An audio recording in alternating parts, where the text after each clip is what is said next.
এর গায়ে যে অদ্ভুত ইসলামিক ভাস্কর্য ও শিল্পকলার নিদর্শন দেখতে পাওয়া যায়। 238 ফুট এই কুতুব মিনারের 389টি সিঁড়ি সমন্বিত ভারতের সর্বোচ্চ প্রস্তর নির্মিত টাওয়ার বা স্তম্ভ এটি। এটি দিল্লির অন্যতম ল্যান্ডমার্ক। ইসলামিক স্থাপত্য এবং শিল্পকলার এক অনবদ্য প্রতিফলন হিসেবে ইউনেস্কো বিশ্ব ঐতিহ্যর তালিকায় এই ঐতিহাসিক স্থানের মর্যাদা লাভ করেছে। 5 তলা বিশিষ্ট এই সুউচ্চ কুতুব মিনারের আচ্ছাদনের গায়ে যে লাল বেলে পাথর লাগানো আছে, প্রত্যেক তলাতেই খুব সুন্দর করে পবিত্র কোরআন থেকে শ্লোক নিয়ে সেই শ্লোক লিপিবদ্ধ করে খোদাই করা রয়েছে।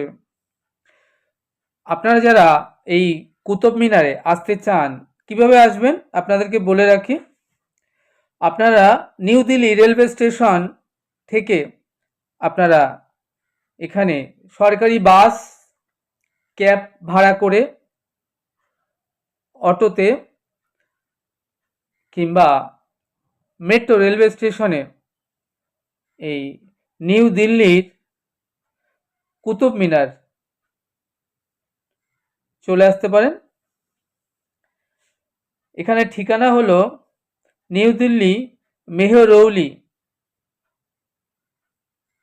নিউ দিল্লি থেকে বাসে, অটোতে, ক্যাবে বা মেট্রোতে আপনাকে 30 মিনিট মতো লাগবে, কারণ নিউ দিল্লি থেকে এই কুতুব মিনার দূরত্ব 11 কিলোমিটার।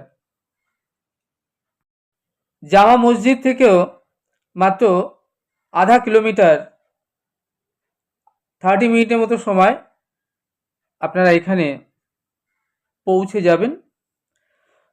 সারা বছরই এই কুতুব মিনার খোলা থাকে, তবে অক্টোবর থেকে মার্চ মাসের আবহাওয়া বেশ মনোরম থাকার কারণে এই সময় কুতুব মিনার পরিদর্শনের সেরা সময় বলে মনে করা হয়।